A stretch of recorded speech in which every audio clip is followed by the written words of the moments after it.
और स्ट्रेस के कारण हार्ट डिसीजेस अपने जो पहले ज़्यादा उम्र में होती थी और कम उम्र में भी होने लगी हैं। और जो नॉन स्मोकर है, दोनों में हार्ट डिजीज का जो कंपैरिजन अगर हम करें कि किसमें ज़्यादा हो सकता है, not even a single smoke is allowed. ऐसा बोलते हैं कि एक्सरसाइज कुछ लोग कर रहे हैं बट फिर भी उनको हार्ट अटैक हो जाता है। वो तो अगर अचानक स्ट्रेसफुल सिचुएशंस बढ़ जाती है। एक लेमैन को कैसे पता चलेगा कि वो कार्डियक अरेस्ट है या हार्ट अटैक है? वेस्टर्न कंट्रीज में तो जनरल पब्लिक को भी एजुकेट किया जाता है। माइकल जैक्सन की जो न्यूज आई थी उसमें था कि शायद उनको कार्डियक अरेस्ट हुआ, उनको पता ही नहीं कि उनको हाइपरटेंशन। जब आप हेल्दी महसूस कर रहे हैं उस समय आप अपने रिस्क फैक्टर्स को जांच करिए। तो सर, डायबिटीज और हार्ट हेल्थ का कोई कनेक्शन है सर? डायबिटीज कारण है हार्ट अटैक कराने के लिए। इंडिया में हर साल लाखों लोग हार्ट रिलेटेड प्रॉब्लम से अफेक्ट होते हैं और सबसे ज्यादा चिंता की बात यह है कि इनमें से ज्यादातर केसेस प्रिवेंटेबल हैं अगर लोगों के अंदर अवेयरनेस हो और रेगुलर हेल्थ चेकअप की हैबिट हो। आज हम इसी इंपॉर्टेंट टॉपिक हार्ट हेल्थ पर बात करने वाले हैं। आज के हमारे जो गेस्ट हैं वो एक सीनियर कार्डियोलॉजिस्ट हैं जिनका एक्सपीरियंस 32 ईयर्स से भी ज्यादा का है और देहरादून के जॉली ग्रांट और महंत इंद्रेश जैसे रिनाउंड हॉस्पिटल्स में अपनी प्रैक्टिस कर चुके हैं। आज के एपिसोड में हम डिस्कस करेंगे हार्ट रिलेटेड प्रॉब्लम्स बढ़ने के क्या कारण हैं, अर्ली वार्निंग साइंस क्या हैं और कैसे हम अपने लाइफस्टाइल को इंप्रूव करके अपने हार्ट को लॉन्ग टर्म के लिए हेल्दी बना सकते हैं। अगर आपने हमारा चैनल अभी तक सब्सक्राइब नहीं किया है तो सब्सक्राइब कर लीजिए। Enjoy the show.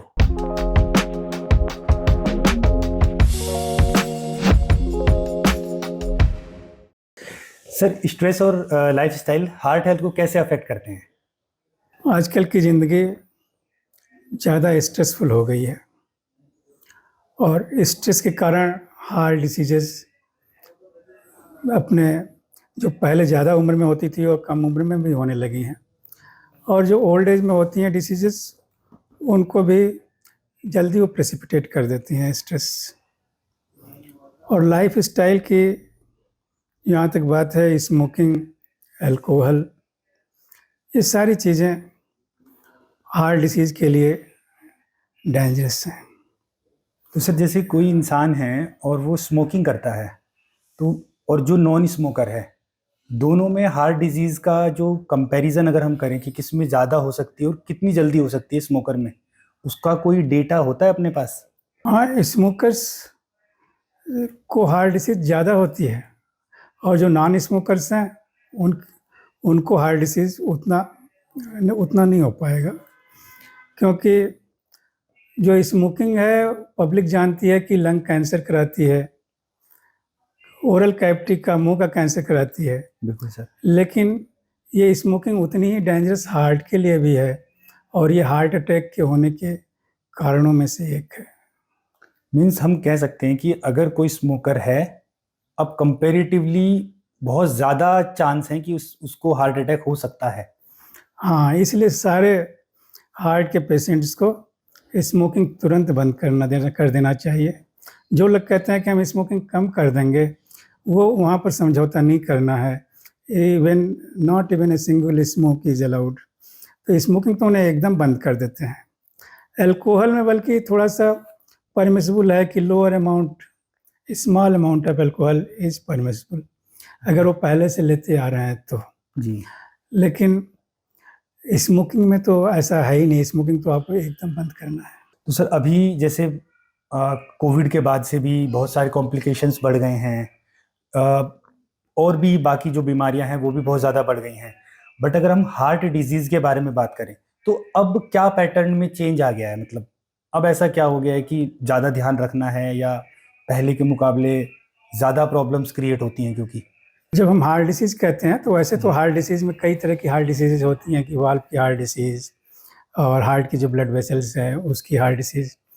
लेकिन पब्लिक जब हार्ट डिसीज़ कहती है तो उसका ज़्यादा मतलब इसी से होता है कि हार्ट अटैक वाली जो डिसीज़ होती है उसी से रिलेट करते हैं उसको। माने हार्ट अटैक के खतरे जो होते हैं उसी को पब्लिक हार्ट डिसीज़ की तरफ समझती है, क्योंकि ये हार्ट अटैक का खतरा होता है वो बहुत ही कॉमन खतरा है और बहुत ही काफ़ी ज़्यादा पॉपुलेशन में इसका असर दिखाई पड़ता है। इसलिए हार्ट डिसीज़ का सारा फोकस ये हार्ट अटैक को रोकने के लिए ही होता है सारा।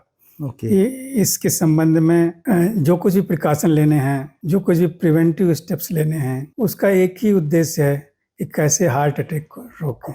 कम किया जा सके। कम किया जाए। ऐसा बोलते हैं कि एक्सरसाइज कुछ लोग कर रहे हैं बट फिर भी उनको हार्ट अटैक हो जाता है, तो इसका क्या रीज़न है? मीन्स हमेशा से हमने तो यही सुना है कि भाई आपको अगर अपने हार्ट को हेल्दी रखना है, अपने आप को फिट रखना है, स्वस्थ रखना है, तो डेली एक्सरसाइज करो। बट ऐसे बहुत सारे इंस्टेंसेस देखे गए हैं कि जिम्स वगैरह में भी लोग जो है हार्ट अटैक उनको हुआ है, तो इसका क्या मतलब रीज़न है सर? हाँ, जिम्स में जो हार्ट अटैक होता है वो तो अगर अचानक स्ट्रेसफुल सिचुएशंस बढ़ जाती है, अचानक अगर ज़्यादा स्ट्रेस हो गया तो वो हार्ट अटैक को प्रेसिपिटेट कर देता है। ओके। लेकिन हार्ट अटैक रोकने के लिए जो एक्सरसाइज का प्रिस्क्रिप्शन होता है कि हार्ट अटैक जो जो रेगुलर एक्सरसाइज कर रहे हैं उनको हार्ट अटैक नहीं होगा, ये कहना तो गलत है। उनको हार्ट अटैक होने के चांसेस कम होते हैं। ओके। लेकिन हार्ट अटैक के कारणों को अगर देखा जाए जी। तो एग्जैक्ट कारण तो पता नहीं अभी, बिल्कुल। लेकिन रिस्क फैक्टर्स ढेर सारे हैं और फिजिकल इनएक्टिविटी या एक्सरसाइज न करना एक रिस्क फैक्टर्स है। ओके। जी, ढेर सारे रिस्क फैक्टर्स में से केवल एक रिस्क फैक्टर्स है। ओके। और सब भी तो रिस्क फैक्टर्स हैं जी। लाइक हाइपरटेंशन, डायबिटीज, ओबेसिटी और physical inactivity, high cholesterol. Okay. तो ये ढेर सारे जो रिस्क फैक्टर्स में इसमें से एक है फिजिकल इनएक्टिविटी। तो अगर कोई फिजिकल इनएक्टिविटी को फिजिकल एक्टिविटी में बदल ले रहा है जी। तो एक रिस्क फैक्टर को मैनेज कर रहा है। ओके। बाकी रिस्क फैक्टर्स तो पड़े ही हैं। बिल्कुल। और उसके बावजूद भी जिसको इसमें से कोई भी रिस्क फैक्टर नहीं है वो भी हार्ट अटैक से इम्यून नहीं है, उसको भी हो सकता है। ओके। लेकिन जिनको ये रिस्क फैक्टर्स हैं उनमें हार्ट अटैक होने के चांसेस ज़्यादा है। बिल्कुल। इसलिए डॉक्टर की एडवाइस होती है कि कम से कम जो रिस्क फैक्टर्स नोन हैं, जिनके बारे में पता है, उनको तो कंट्रोल करो बिल्कुल। ताकि हार्ट अटैक आने की पॉसिबिलिटी को कम किया जा सके। तो सर हार्ट अटैक एक लाइफस्टाइल डिजीज है? हार्ट अटैक एक लाइफस्टाइल डिजीज है। हार्ट अटैक, कार्डियक अरेस्ट और हार्ट फेलियर, ये तीनों सेम है या अलग अलग? इसको थोड़ा सा डिस्क्राइब कर दीजिए। ये तीनों चीज़ें अलग अलग हैं। हार्ट अटैक का मतलब ब्लड सप्लाई हार्ट की मसल्स को जो आर्टरी करती है उसके अंदर जो ब्लॉकेज और उसमें खून के थक्के का आ जाना। हार्ट अटैक चेस्ट पेन के द्वारा मैनिफेस्ट करता है ज़्यादातर समय में। ओके। और heart attack potentially life threatening होता है कि जान जाने का खतरा होता है। ओके। कार्डियक अरेस्ट का मतलब हो गया कि हार्ट की पंपिंग फंक्शन जीरो हो गई, हार्ट अब पंप ही नहीं कर रहा है। ओके। इसका मतलब अगर हार्ट पंप नहीं कर रहा है तो बॉडी के किसी भी आर्गन को ब्लड नहीं जाएगा। बिल्कुल। और ब्लड नहीं जाएगा तो बॉडी के सारे आर्गन्स डेड होना शुरू हो जाएंगे।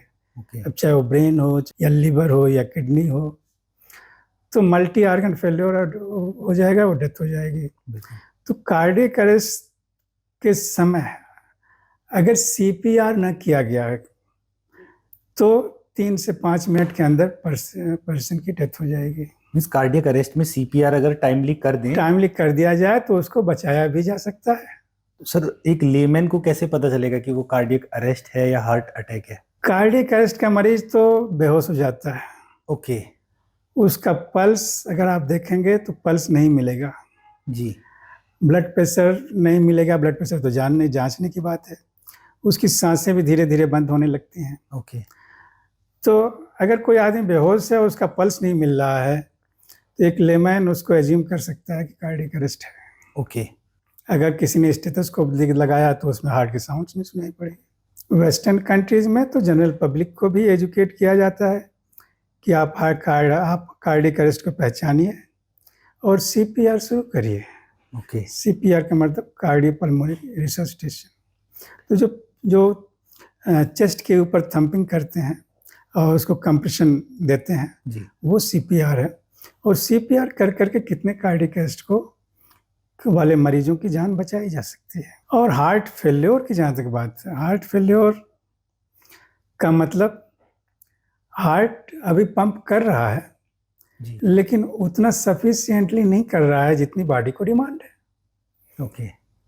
तो हार्ट फेल्योर के पेशेंट्स ज़्यादा सीरियस होते हैं तो अस्पताल में भर्ती होते हैं, कम सीरियस होते हैं तो घर पर भी रहते हैं, डे टू डे एक्टिविटी भी करते रहते हैं। ओके।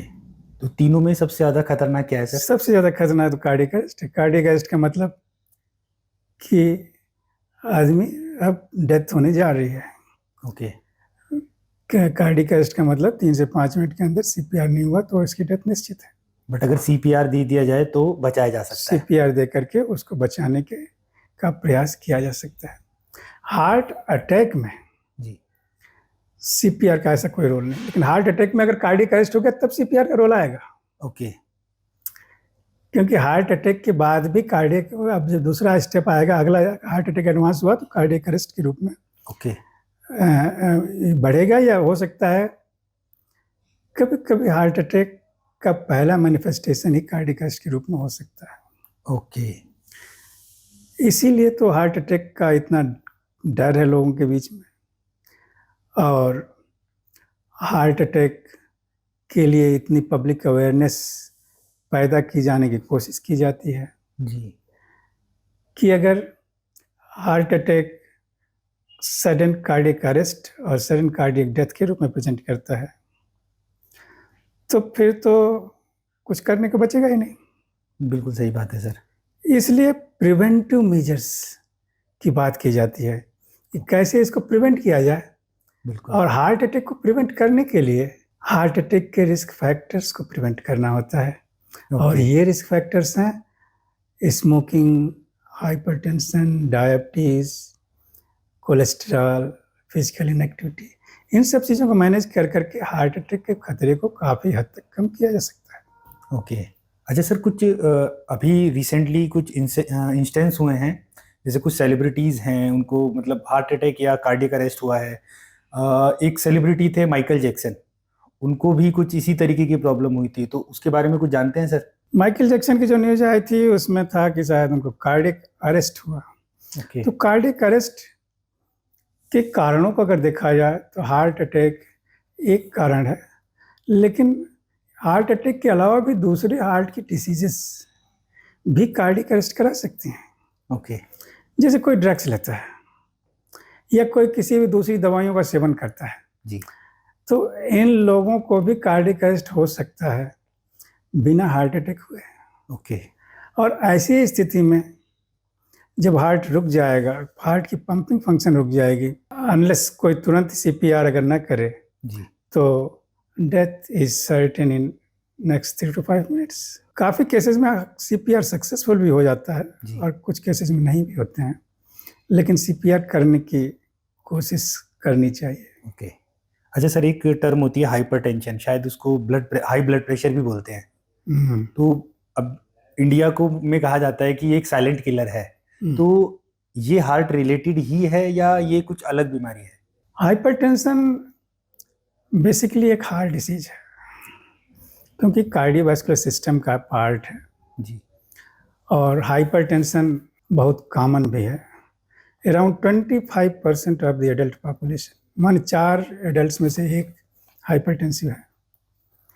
और इसको साइलेंट किलर इसलिए कहते हैं कि ज़्यादातर लोगों को, लगभग 50% उन लोगों को जिनको ब्लड प्रेशर है की बीमारी है, जिनको हाइपरटेंशन है, उनको पता ही नहीं कि उनको हाइपरटेंशन है। ओके। और इसको जानने का एक ही तरीका है कि अपने ब्लड प्रेशर को चेक कराएं। बिल्कुल। अगर वो नहीं चेक कराते हैं तो हाइपरटेंशन होते हुए भी उनको ये पता नहीं चल पाएगा कि उनको हाइपरटेंशन है। ओके। और इसके कंसिक्वेंसेस डेंजरस हैं। ओके। कंसिक्वेंसेस लाइफ थ्रेटनिंग है, ये जानलेवा हो सकते हैं। जिसको हाइपरटेंशन है उसको हार्ट अटैक हो सकता है, ओके। उसको स्ट्रोक हो सकता है। और स्ट्रोक और हार्ट अटैक ये पूरी दुनिया में नंबर 1 किलर डिसीज हैं।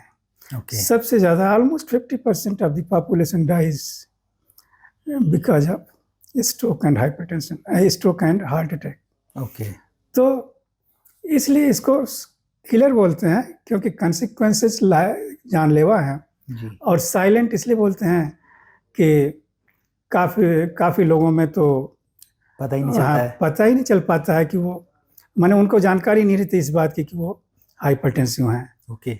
जब तक वो बीपी को अपना चेक ना कराएं। अच्छा सर, कोई इंसान है वो 15 साल से कम उम्र की एज का है, बेसिकली जो यंग एज के बच्चे होते हैं, उनको भी हाइपरटेंशन या हार्ट अटैक रिलेटेड बीमारियां हो सकती हैं? 15 साल के कम उम्र के बच्चे का मतलब ये चाइल्डहुड एज ग्रुप हो गई। इसमें हार्ट अटैक और ब्लड प्रेशर की समस्याएं बहुत कम देखने को मिलती हैं, लेकिन हो सकती हैं। और अगर ऐसा मिलता है तो उसकी जांच करानी चाहिए। बिल्कुल। और ज़्यादातर केसेस में अगर हाइपरटेंशन का केस हुआ 15 साल से कम उम्र में, जी। तो इसमें कोई सेकेंडरी काज दिखाई पड़ जाता है ओके। और उसके करेक्ट करने से शायद वो जड़ से खत्म हो जाए। क्योंकि एडल्ट के एज ग्रुप में तो ज़्यादातर हाइपरटेंशन के कोई कारण नहीं पता चलते, उसको इडियोपैथिक कहते हैं। ओके। इसलिए वहाँ एक ही तरीका है कि अगर बीपी बढ़ा हुआ है तो उसको घटाइए। जी। जबकि जो बच्चों का एज ग्रुप है उसमें बीपी बढ़ा हुआ है तो उसको घटाना तो है ही, उसके कारणों में अगर सेकेंडरी काज कोई मिल गया, जी। जैसे कोई किडनी में परेशानी आई हुई है, ओके। तो उसके करेक्शन के बाद हो सकता है जड़ से खत्म हो जाए। अच्छा सर, ये कैसे पता चले कि मेरा हार्ट हेल्दी है या नहीं? मतलब कोई टेस्ट होते हैं इसके लिए? हर आदमी को एक रेगुलर इंटरवल पर अपने हार्ट की जांच करानी चाहिए। वो इंटरवल क्या होना चाहिए sir? Less than 40 years age group में तो डिपेंड करता है सिम्टम पर। अगर कोई आपको लगता है कि कोई सिम्टम है, हार्ट के सिम्टम्स लाइक अगर छाती में दर्द है, सांस फूल रहा है, पाल्पिटेशन है, तो अपनी हार्ट की जांच कराइए। जी। लेकिन केवल एज की बात करें तो 40 इयर्स के बाद वाले एज ग्रुप में हर आदमी को ईयरली कम से कम ओके सर। साल में एक बार अपने हार्ट की जांच करानी चाहिए। और अगर उसको हार्ट डिसीज है तो 6 महीने में एक बार। ओके। ईयरली तो हमने उसको बोला कि जो कोई हार्ट डिसीज नहीं है, कराया और वो ठीक रहे। हाँ ठीक है, तो ईयरली कराते जाए। जी। किसी को हार्ट डिसीज पता चल गया है तो उसको 6-6 महीने में करा, किसी को हार्ट डिसीज ज़्यादा है तो शायद 3-3 महीने में कराना चाहिए। ओके। ये डिपेंड करता है कि उसकी नीड क्या है, बिल्कुल सर। क्या टेस्ट कराना चाहिए। उसके लिए ईसीजी, इकोकार्डियोग्राफी, ट्रेडमिल टेस्ट, ये बेसिक जांचें हैं। इसमें एक्सरे चेस्ट भी जोड़ सकते हैं। इसके अलावा ब्लड शुगर की जांचें और खून में कोलेस्ट्रॉल और ट्राइग्लिसराइड की जांचें। अच्छा सर, ये जो टेस्ट आपने बताए हैं ईसीजी, इको और टीएमटी, ये तीनों हार्ट के लिए होते हैं? तीनों हार्ट के लिए। बट एक लेमन लैंग्वेज में सर थोड़ा सा बता दीजिए, जो 5th क्लास में अगर कोई बच्चा है तो वो भी समझ जाए कि ईसीजी में क्या पता चलता है, इको में क्या पता चलता है, और टीएमटी से हम क्या मेजर करते हैं? ईसीजी यानी कि इलेक्ट्रोकार्डियोग्राफी। जी। तो हार्ट के अंदर जो बिजली दौड़ती है, जो करंट दौड़ता है, उसकी एक ग्राफिक रिकॉर्डिंग होती है। ओके। जिसको पता है कि नॉर्मल ग्राफिक रिकॉर्डिंग ऐसी है तो एब नॉर्मल अगर होगी तो क्या वो इंडिकेट कर रही है। तो हार्ट डिसीजेस के लिए जो सबसे बेसिक जांच है वो ईसीजी है। ओके। तो ईसीजी कराकर काफ़ी इंफॉर्मेशन मिल जाती है हार्ट के बारे में, जैसे हार्ट के चैम्बर की साइजेस के बारे में कुछ इंडिकेशन मिल सकता है, ओके। हार्ट की एक्सिस के बारे में, हार्ट की रिदम गड़बड़ है नहीं, हार्ट की रेट बहुत ज़्यादा या बहुत कम तो नहीं है, हार्ट के अंदर ब्लॉकेज तो नहीं है, और एरिदमियाज तो नहीं है, रिदम डिस्टर्बेंसेस नहीं है। फिर इकोकार्डियोग्राफी में हार्ट का स्ट्रक्चर और फंक्शन देखा जाता है। ओके। जैसे अल्ट्रासाउंड, सबको पता है कि पेट में अल्ट्रासाउंड किया तो उसको लीवर दिखाई पड़ गया, किडनी दिखाई पड़ गया। जी। वहीं अल्ट्रासाउंड का उपयोग अगर हार्ट के लिए किया जाता है तो हम उसको अल्ट्रासाउंड न करके हम इको कहते हैं। ओके। क्योंकि हार्ट एक मूविंग स्ट्रक्चर है, बिल्कुल सर। जबकि लिवर, किडनी ये सब स्टैटिक स्ट्रक्चर्स हैं, इनमें मूवमेंट नहीं है। ओके। तो इसलिए उसका नाम हमने इको कर दिया, लेकिन है चीज़ वहीं। वो basically ultrasound of the heart is called echocardiography.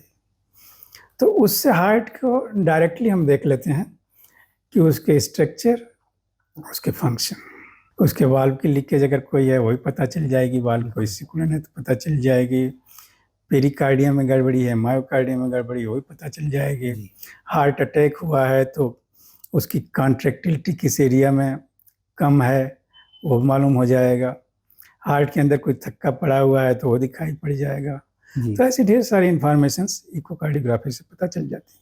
Treadmill test की जहाँ तक बात है, पेशेंट को ट्रेडमिल पर दौड़ाते हैं, जी तो टीएमटी में एक्सरसाइज करना पड़ता है, तो नेचुरली वही मरीजों को कराया जाएगा या उन्हीं लोगों को कराया जाएगा जो एक्सरसाइज करने की कैपेबिलिटी जिनकी है। जिसका सांस फूल रहा है या जिसको पहले से दर्द है उसको नहीं कराते, जी उसके लिए मना है ट्रेडमिल टेस्ट। ओके तो जब ट्रेडमिल पर दौड़ा करके तो उसको एक्सरसाइज करना पड़ता है, और एक्सरसाइज करने के लिए जो पैरों में की मसल्स को जो ब्लड सप्लाई की जरूरत होगी, उसको ब्लड सप्लाई करने के लिए हार्ट को खुद और ज़्यादा विग्रसली पंप करना होता है। बिल्कुल सर। तो हार्ट पर भी स्ट्रेस पड़ता है। जी तो ऐसी under the condition of stress okay heart के अंदर जो बिजली दौड़ रही है उसमें क्या चेंजेज आ रहे हैं वो टीएमटी में दिखाई पड़ेगा। तो टीएमटी कर करके हम ये पता करते हैं कि इस मरीज को हार्ट अटैक या से संबंधित समस्या आने की कितनी प्रोबेबिलिटी है।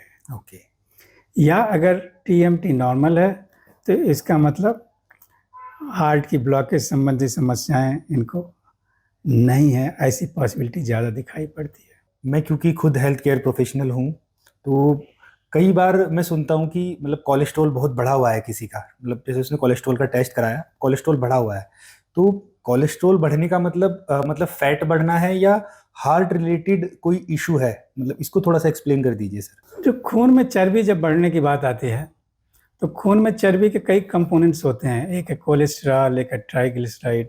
अब कोलेस्ट्रॉल में भी total cholesterol, LDL cholesterol, HDL cholesterol. तो जो एचडीएल कोलेस्ट्रॉल होता है उसको कहते हैं गुड कोलेस्ट्रॉल। जी वो जितना ज़्यादा रहेगा उतना ही अच्छा माना जाता है। तो ये गुड कोलेस्ट्रॉल एक लॉन्ग लाइफ का इंडिकेटर है। एचडीएल जिसका ज़्यादा वो उतनी ही लॉन्ग लाइफ की एक्सपेक्टेंसी है। ओके और उसके उल्टा जो एलडीएल कोलेस्ट्रॉल है और टोटल कोलेस्ट्रॉल है, ये दोनों जितना ज़्यादा उतनी हार्ट अटैक आने की संभावना ज़्यादा। माने ये दोनों डेंजरस है। बिल्कुल टोटल कोलेस्ट्रॉल और एलडीएल कोलेस्ट्रॉल दोनों डेंजरस हैं। ट्राइग्लिसराइड भी डेंजरस है। तो ट्राइग्लिसराइड कम होना चाहिए, टोटल कोलेस्ट्रॉल कम होना चाहिए, एलडीएल कोलेस्ट्रॉल कम होना चाहिए, एचडीएल कोलेस्ट्रॉल हाई होना चाहिए। तो ये जो है पैरामीटर्स हार्ट अटैक को रिलेट करते हैं। ओके तो सर अगर किसी इंसान को अपना गुड कोलेस्ट्रॉल यानी कि एचडीएल अगर बढ़ाना है तो क्या करना चाहिए उसको? एचडीएल बढ़ाने के लिए रेगुलर एक्सरसाइज ओके एक तरीका है। ग्रीन लीफी वेजिटेबल्स, फ्रूट्स, ये सब खाने के लिए है। बाकी अगर पहले से कम है जी तो उसको बढ़ाने के लिए कुछ ड्रग्स हैं। ओके जैसे बढ़े हुए जो बैड कोलेस्ट्रॉल अगर बढ़ा हुआ है उसको घटाने के लिए ड्रग्स हैं, ऐसे ही गुड कोलेस्ट्रॉल घटा हुआ तो उसको बढ़ाने के लिए ड्रग्स। अच्छा सर, कुछ लोग ग्रीन टी पीते हैं कि भाई उससे उनका वजन कम हो जाएगा, हार्ट हेल्थ अच्छी रहती है, ऐसा हम एडवर्टाइजमेंट्स में देखते हैं। ग्रीन थोड़ा सा टी बता दीजिए।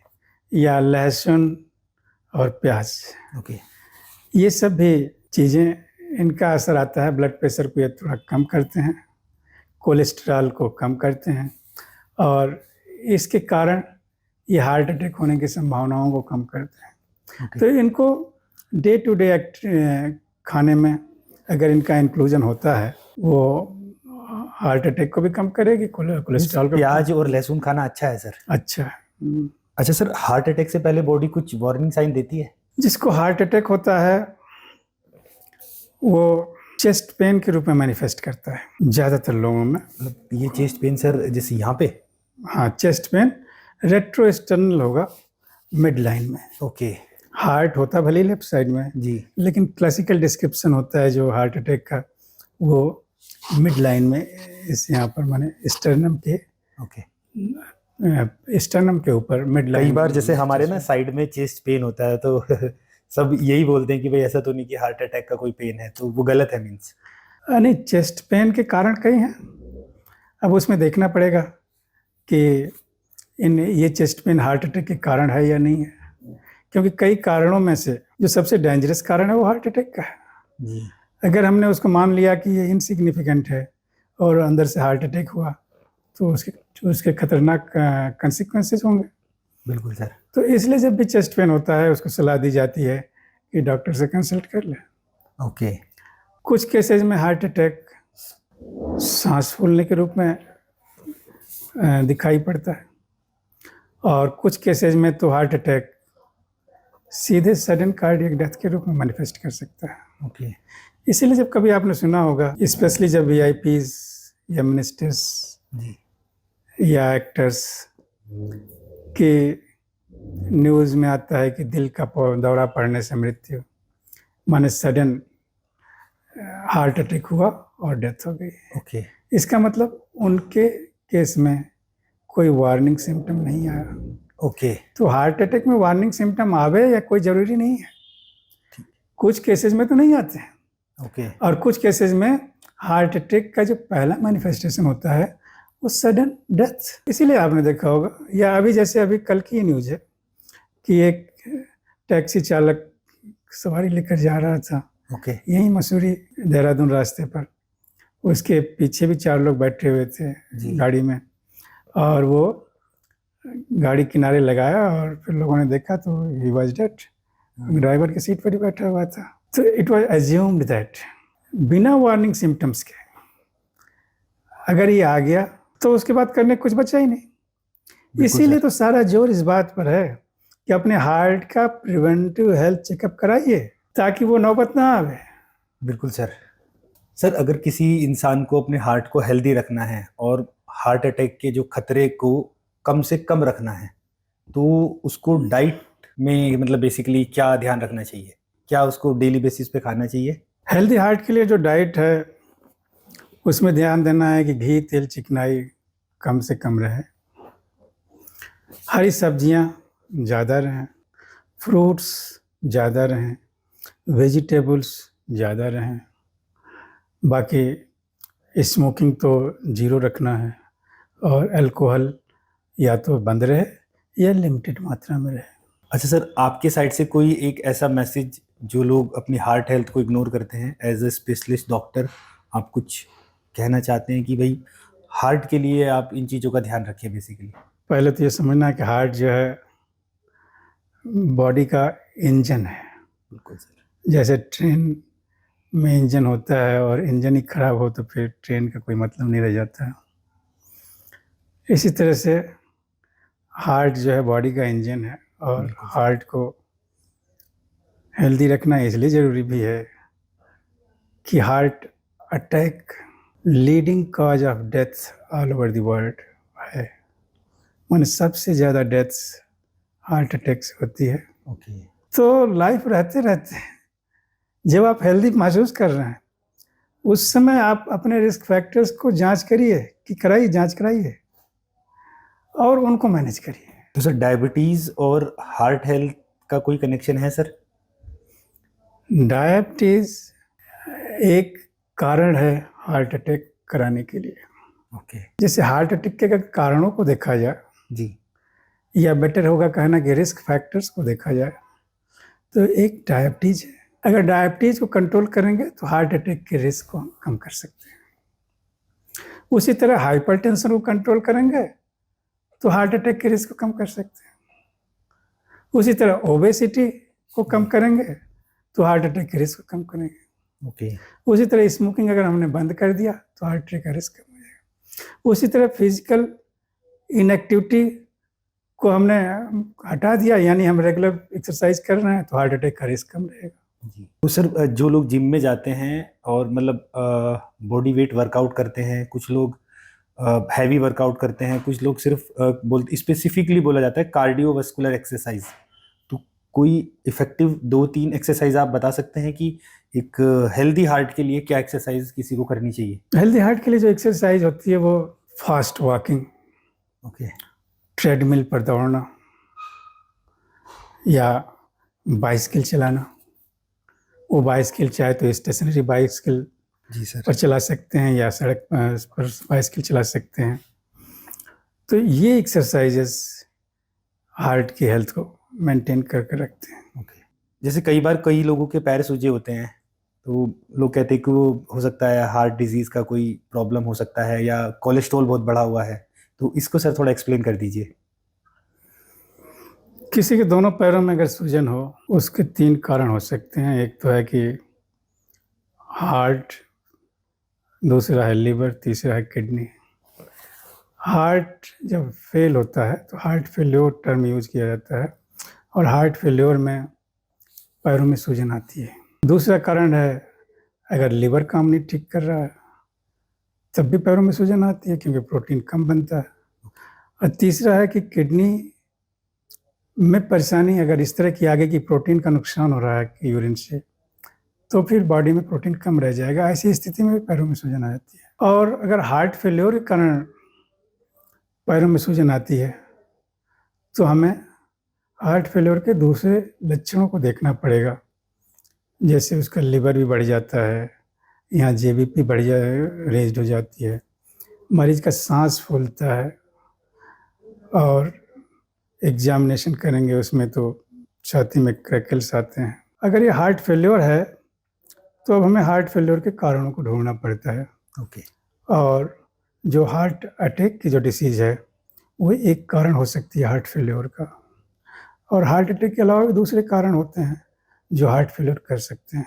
जी, थैंक यू सो मच ये एपिसोड लास्ट तक देखने के लिए। मैं उम्मीद करता हूं कि आपको ये एपिसोड इंफॉर्मेटिव लगा होगा। अगर आपको ये डिस्कशन वैल्यूएबल लगा तो अपने फैमिली और फ्रेंड्स के साथ इसे जरूर शेयर करें, क्योंकि अवेयरनेस ही पहला स्टेप है towards a healthy lifestyle. Next episode में आप किन डॉक्टर्स को देखना चाहते हैं हमें कमेंट करके जरूर बताएं। इसी तरह के हेल्थ इंफॉर्मेटिव पॉडकास्ट के लिए स्टे कनेक्टेड विद शांतनु स्वास्थ्य वाला।